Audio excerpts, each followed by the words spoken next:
encefálico. Un tema muy importante porque acá vamos a ver núcleos y cómo se configura esta configuración interna de lo que vimos ya, la configuración externa, en donde vimos el origen aparente de los pares craneales y vimos también cuarto ventrículo.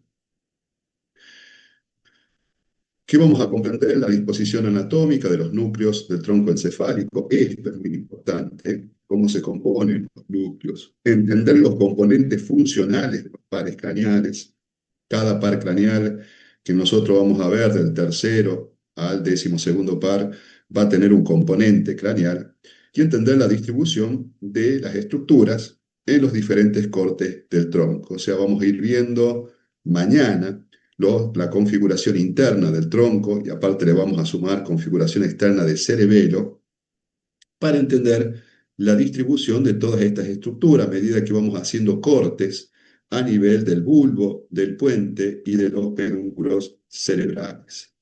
Entonces, nosotros la clase pasada vimos lo que era configuración externa con el origen aparente de cada uno de los pares craneales, del tercero al 12º, y el primer par olfatorio y el segundo par, que era el quiasmático o el nervio óptico, el quiasma óptico que observamos acá, nosotros no lo contábamos dentro del origen aparente del tronco encefálico. Si teníamos que repasar, decíamos que estaba el par 3, ¿sí? Entre el mesencéfalo, el par 4 era el único que nacía desde la cara posterior, por debajo de los colículos inferiores, acá en esta región, ahí se ve el nacimiento del pedúnculo cerebral. El único que nacía del puente con su rama sensitiva y su ramita motora era el trigémino, en el surco bulbopontino, el sexto par craneal, mientras que el séptimo y el octavo de la fosita retroolivar. Y luego teníamos la oliva vulvar y en el surco retroolivar, nacía el noveno, décimo y 11º par craneal, mientras que en el surco preolivar nacía el 12º par craneal. También habíamos visto todo lo que era el tronco encefálico y habíamos visto esta región de forma romboidea que se dividía en dos triángulos, un triángulo superior y un triángulo inferior. Este piso del cuarto ventrículo, por donde circula el líquido cefalorraquídeo y se comunica hacia arriba con el acueducto mesencefálico, es muy importante porque vamos a ver pequeños abultamientos o pequeños ¿cómo se dice?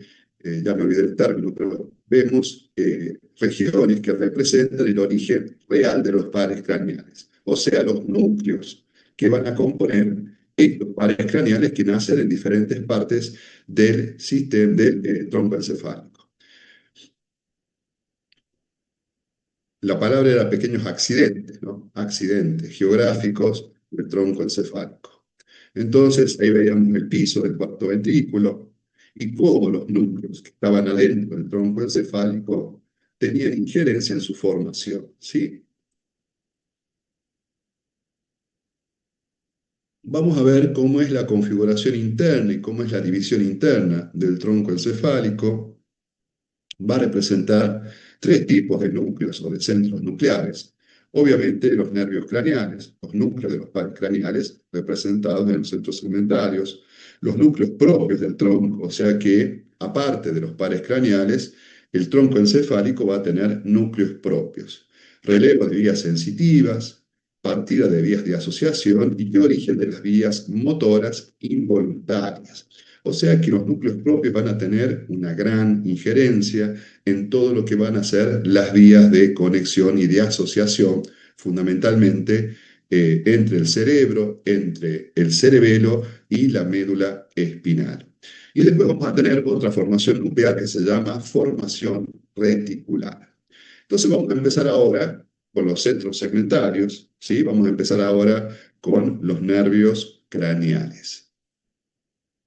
Ahí están los núcleos de los pares craneales y estos núcleos de los pares craneales se van a distribuir dentro del tronco encefálico de diferentes formas. Por ejemplo, los nervios craneales, vamos a tener núcleos somatomotores. Ustedes lo pueden encontrar como núcleos que se dividen en la columna dorsal y la columna ventral. ¿Qué quiere decir esto, chicos? Nada más que la ubicación que se encuentran, los que están casi pegados al piso del cuarto ventrículo y que forman esos accidentes del cuarto ventrículo, van a ser los núcleos de la columna dorsal, ya sean motores o sean núcleos sensitivos. Y por delante de ellos vamos a representar la columna ventral.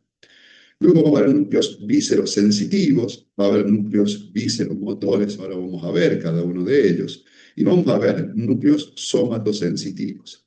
Ahora, bueno, lo que vamos a ver es cómo cada uno de estos pares craneales, qué función fisiológica tienen de acuerdo a esta clasificación. Y los núcleos propios, como dijimos, relevos de vías sensitivas, partidas de vías de asociación y origen de vías motoras, van a estar a nivel vulvar, a nivel protuberancial y a nivel mesencefálico. Y luego tenemos la formación reticular. Esta sería la división anatómica de todo lo que son los núcleos, o la mayoría de los núcleos que vamos a ver en el tronco encefálico.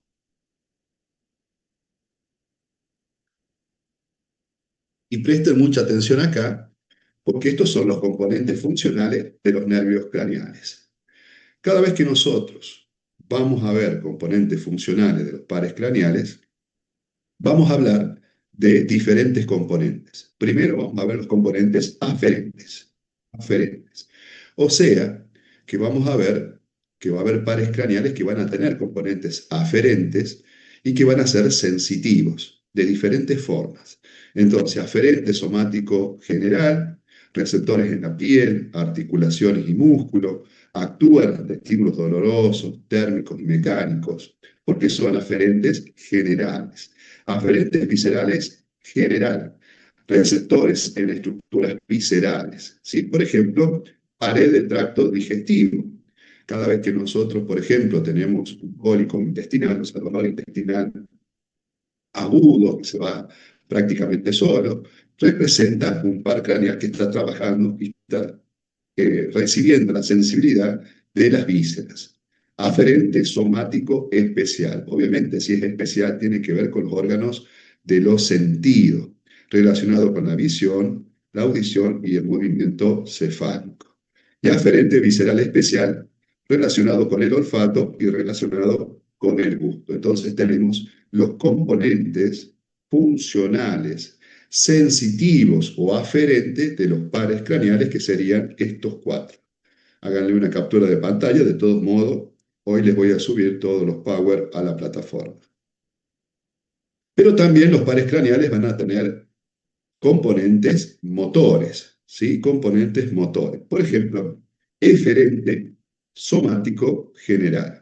Estos componentes, estos núcleos que van a tener esta función sobre el músculo estriado, quiere decir que van a mover el músculo, ¿sí? Del músculo estriado común que mueve un órgano.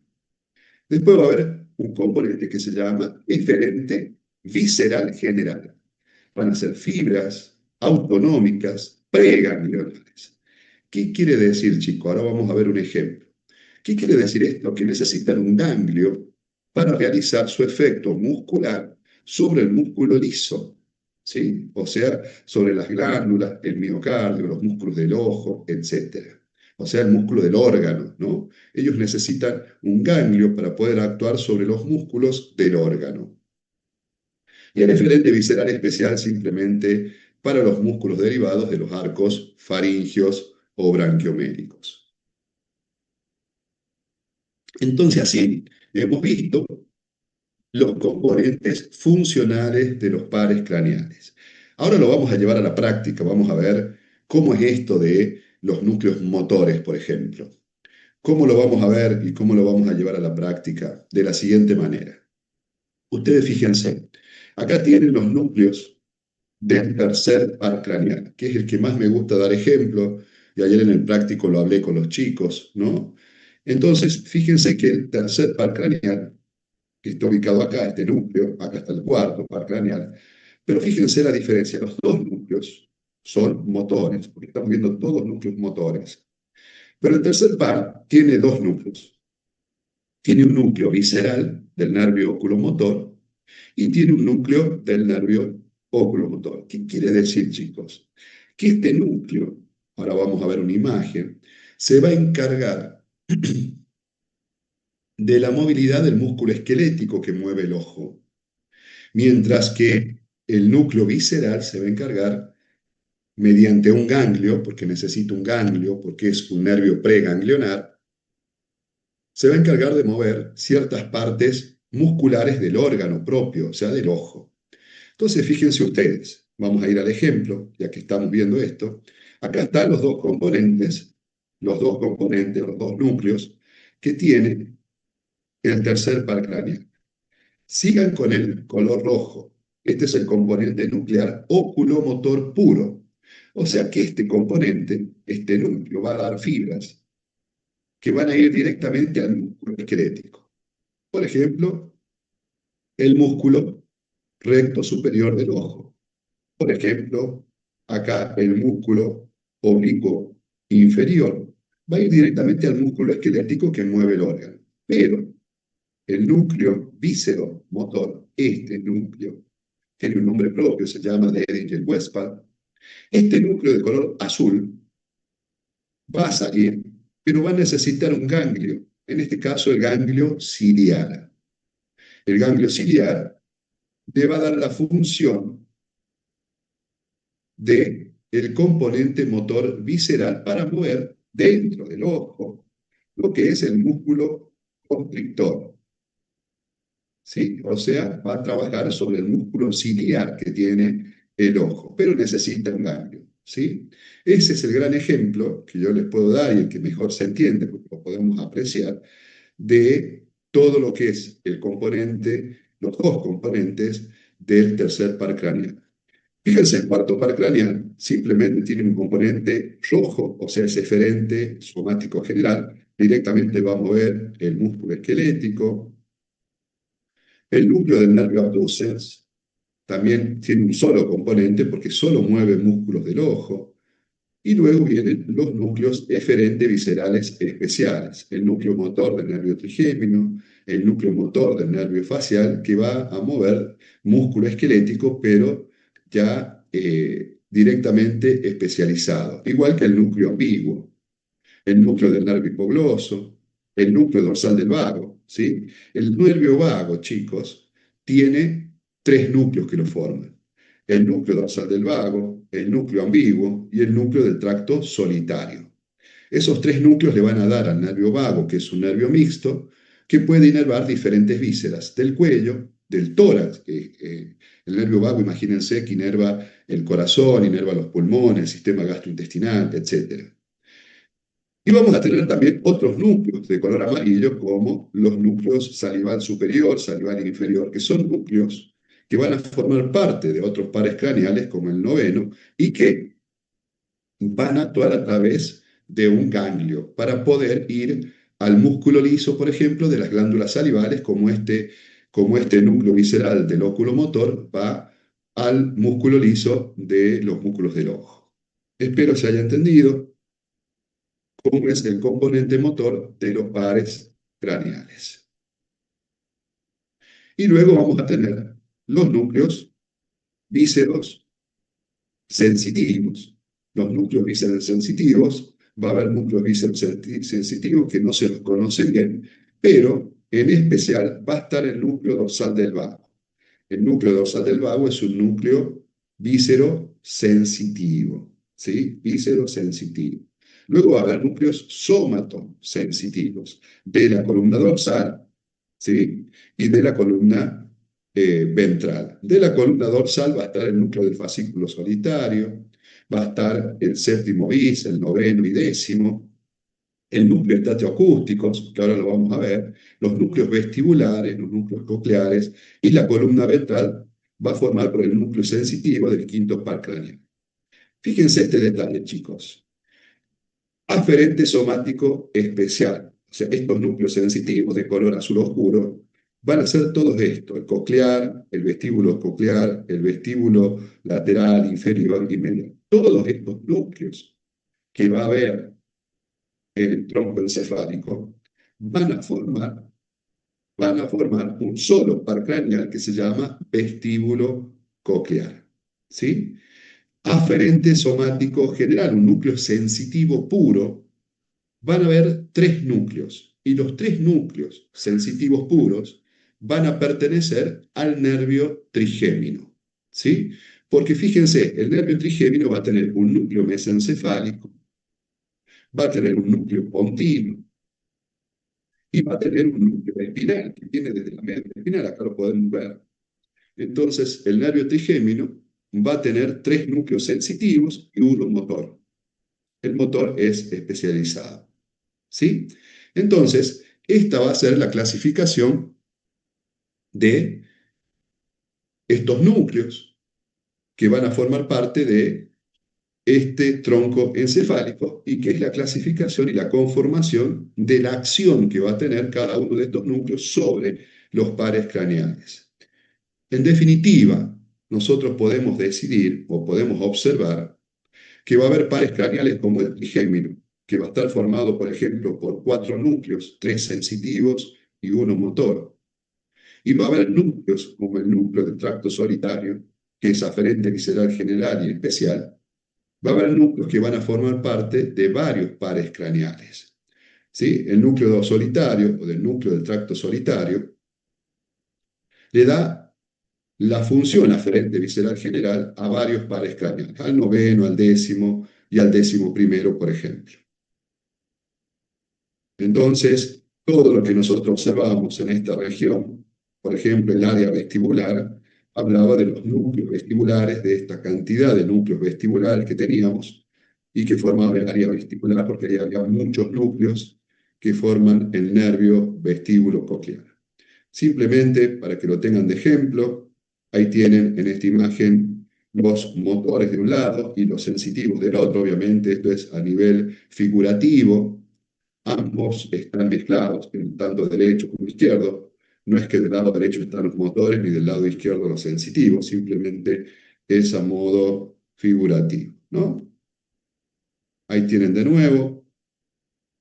Y fíjense, este corte, este corte habla del componente funcional de los nervios craneales. Entonces, el núcleo de color azul, aferente somático especial, pertenece al 12º par craneal.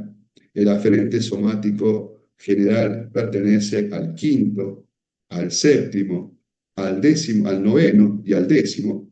¿Sí? Este componente. Fíjense este componente que veíamos recién, el de color verde, aferente visceral general y aferente visceral especial, pertenece al 10º, al 7º, al 9º y al 10º. Perdón, yo dije 9º, 10º y 11º, está mal.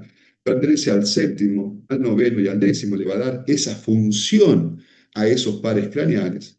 Este componente de color amarillo, que era el componente eferente, o sea, motor especial, que actuaba a través de un ganglio, se lo ve en el tercer par, en el sexto, perdón, en el séptimo, en el noveno y en el 10º, ¿sí? Porque esto actúan sobre las glándulas salivales, actúan sobre los músculos lisos de los órganos.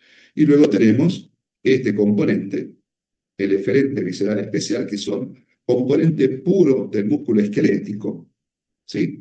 Que actúan sobre el quinto par, sobre los músculos de la cara, el séptimo par, sobre los músculos de la cara, el noveno par, el 10º par y el 11º par. Y por último, el eferente somático general, ¿sí? Actúa sobre el tercero, el cuarto, el sexto y el 11º, sobre todo lo que es músculo esquelético, músculo esquelético. Entonces, si ustedes comparan los núcleos, van a ver que acá se encuentran donde actúa cada uno de estos núcleos, que nosotros los vimos por separado. Acá está el resumen de cómo actúa cada uno de ellos en cada uno de los pares craneales y la injerencia sensitiva o motora que tienen en cada uno de los pares craneales. ¿Sí? Entonces quedamos con la conclusión que va a haber núcleos, ¿sí? O va a haber funciones nucleares, eferente somática especial, para pares craneales, para varios pares craneales, mientras que va a haber funciones como aferente somática especial, que es solamente del octavo par craneal, porque forma parte de los núcleos vestíbulo-cocleares.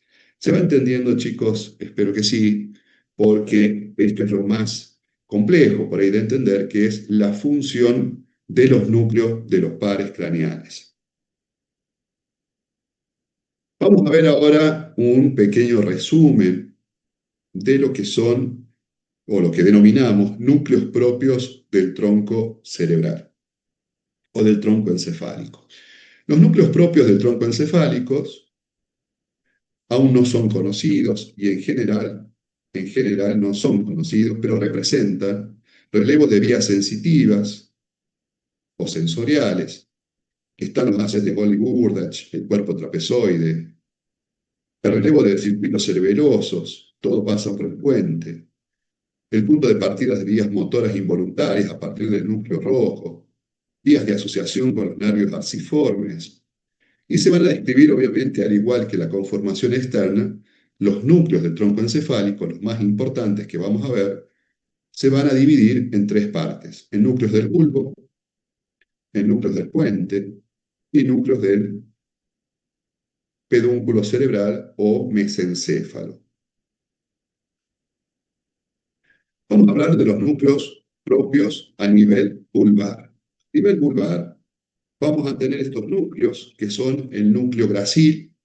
Este núcleo gracil ya lo veíamos en la médula espinal formando un fascículo, el fascículo gracil y fascículo cuneiforme, que estaban en la columna blanca posterior. Por eso les digo que es importante que ustedes interpreten que todo continúa en el tronco encefálico, y hasta el último tema vamos a seguir viendo, volviendo a médula espinal, para ver las vías por donde nacían y por donde terminaban.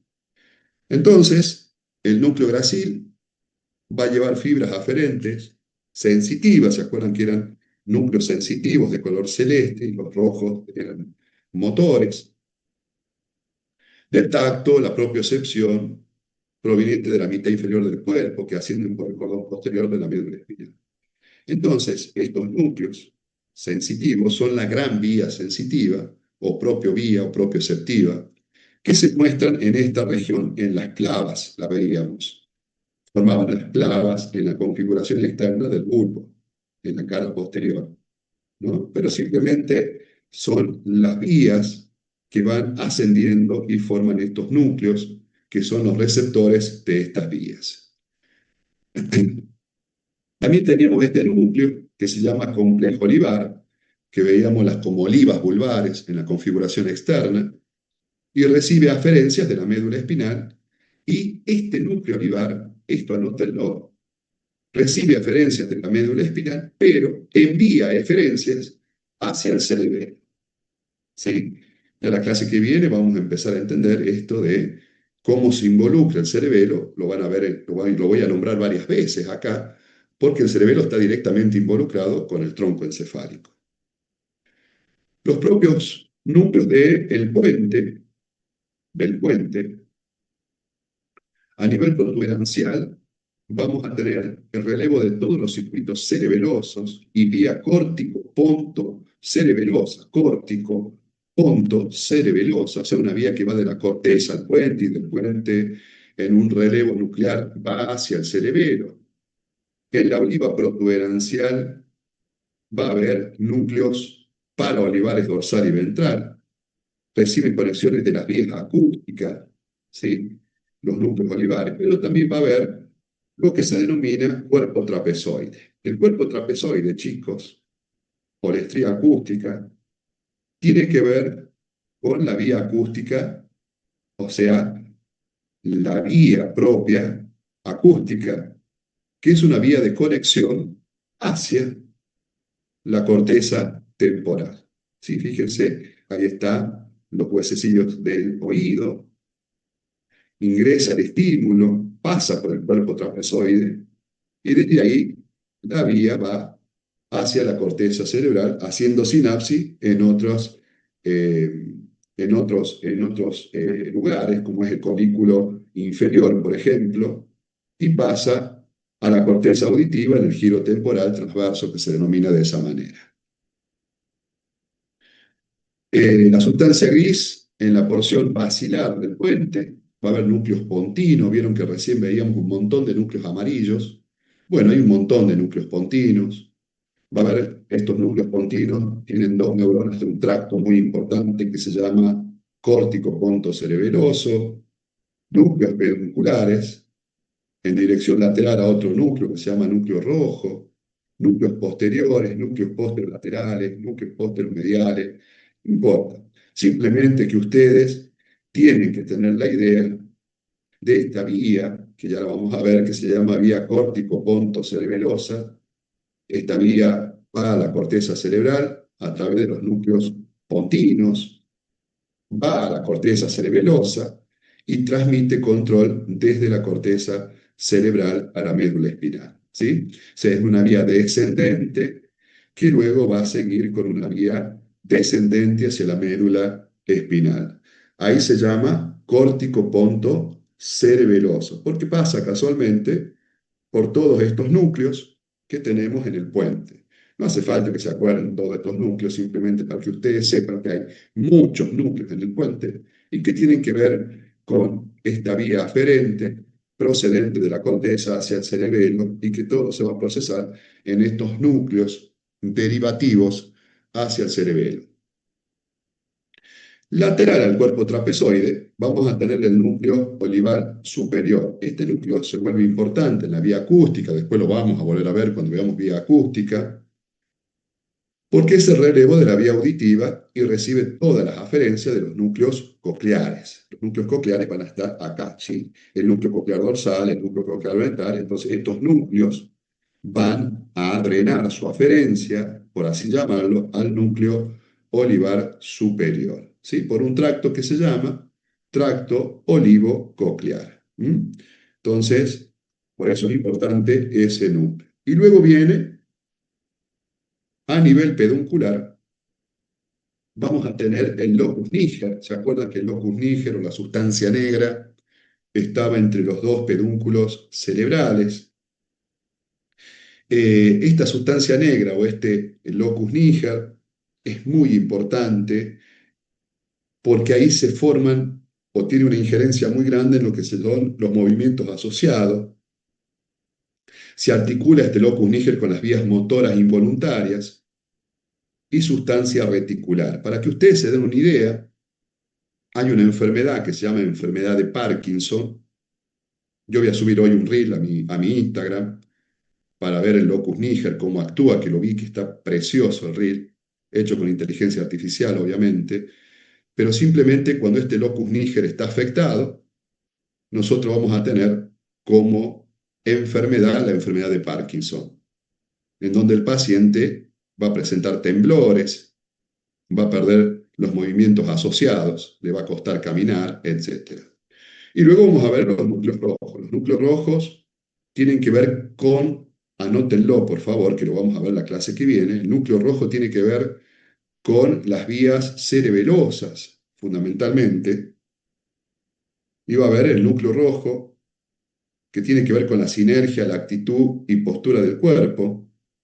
Se divide en paleorrúbrico por fibras rubroespinales, ¿sí?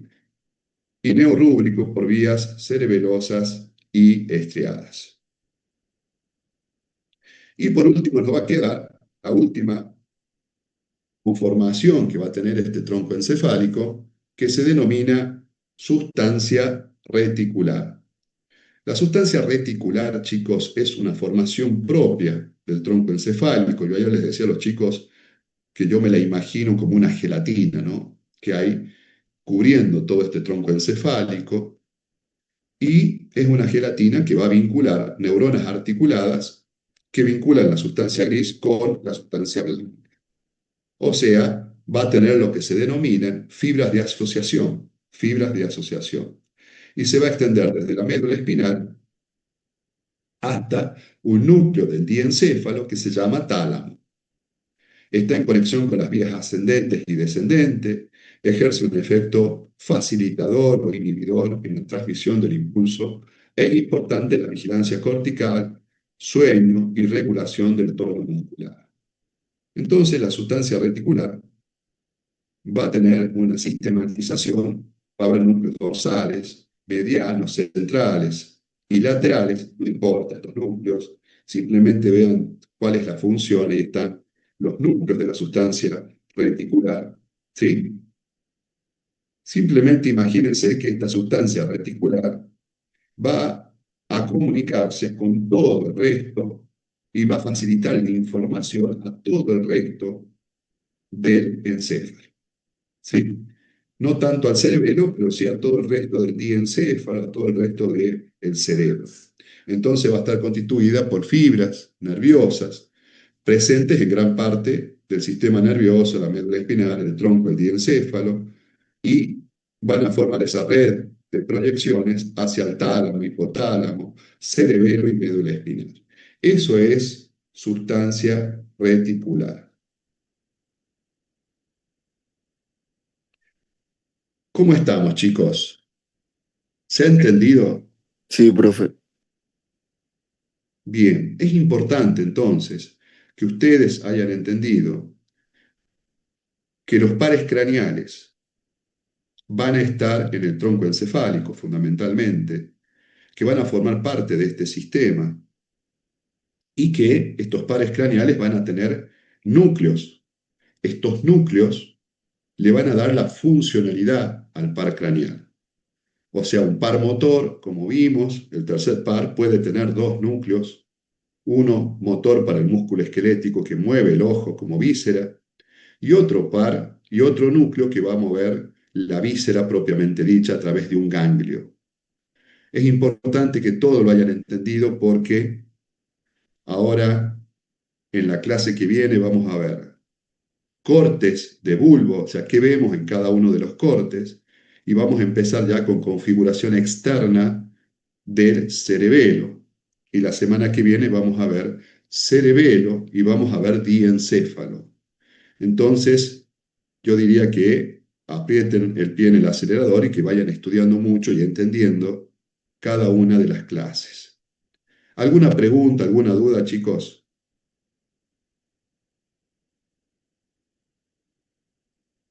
Bueno, o no se entendió nada o entendieron todo. Sí, ¿quién levantó la mano? ¿Alguien levantó la mano? ¿No?